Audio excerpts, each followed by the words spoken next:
Assalamualaikum warahmatullahi taala wabarakatuh. Balik lagi bersama saya Ekoy di channel Markoy.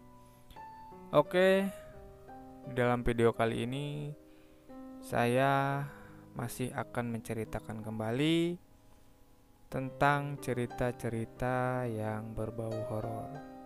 Kebetulan cerita ini dialami oleh Bapak polisi, sebut saja Bapak Danang.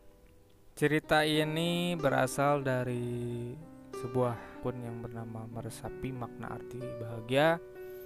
Terima kasih sudah mengizinkan kami untuk menceritakan cerita beliau atau cerita yang ditulis beliau di sosial media.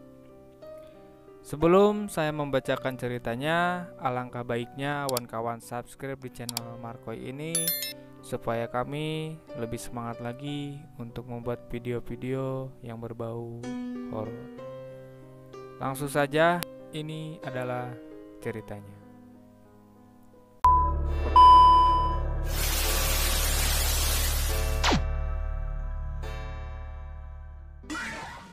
Danang. Kisah nyata ini dialami oleh petugas kepolisian pada tahun 1995 di wilayah Surabaya. Polisi itu bernama Danang, masih bujang dan bertugas di Polsek Surabaya Barat. Petugas polisi ini pulang pergi tugas ke wilayah, saya samarkan, sebut saja ke wilayah Barat. Pak polisi ini menggunakan sepeda motor karena kerja di bagian research, jadi tidak terikat waktu. Berikut penuturannya. Cerita misteri ini berawal saat Danang pulang tugas jam 1 dini hari, selesai menangani sebuah kasus curanmor di kawasan Surabaya Barat. Karena kelelahan sejak pagi mengejar pelaku kejahatan curanmor, maka Danang izin kepada komandan untuk pulang ke rumah. Danang memutuskan ambil jalan pintas yang lebih cepat, yaitu menggunakan jasa perahu penyeberangan di desa tersebut. Lumayan, kalau melintas jalan memutar jaraknya bisa 10 km lebih. Sesampainya di tempat perahu penyeberangan, suasana begitu sepi. Hanya ada seorang wanita muda yang berdiri antri untuk menyeberang. Sementara perahu penyeberangan sedang mengantar penumpang dan masih berada di seberang sungai. Malam itu cuaca sedang gerimis, kemudian Danang menyapa wanita muda itu. Mau menyeberang juga, Mbak? Wanita muda itu melihat penuh arti ke arah Danang dan menjawab, "Iya, Mas."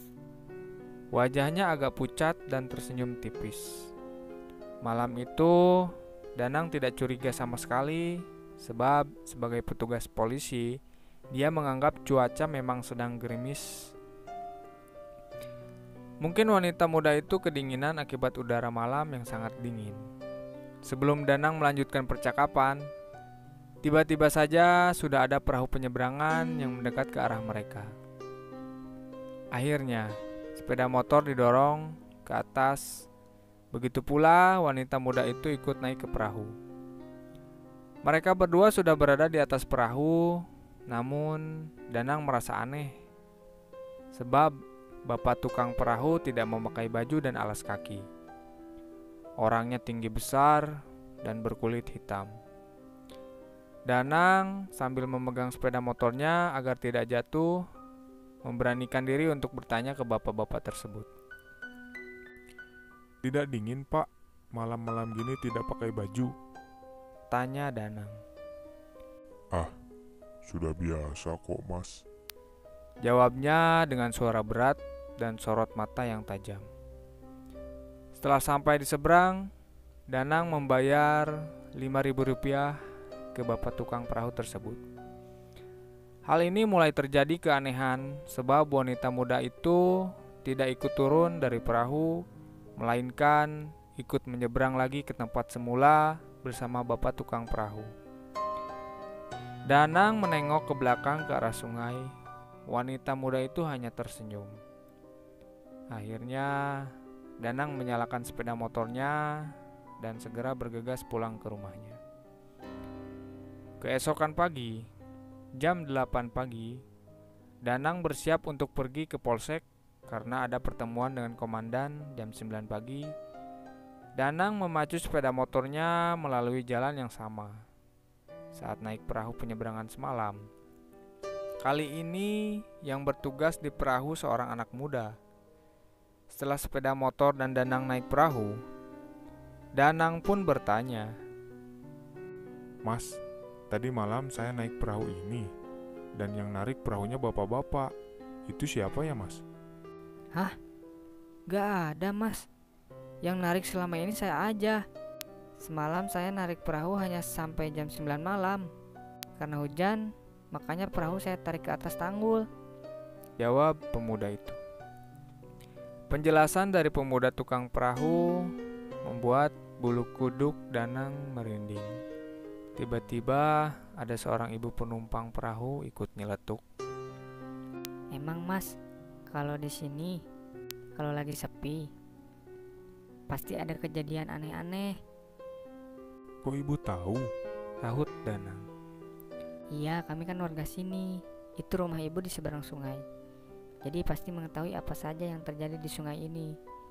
Yang Mas jumpai semalam itu penunggu sungai sini, Mas. Sedangkan wanita muda itu adalah perempuan yang mati tenggelam 7 hari yang lalu. Papar si ibu.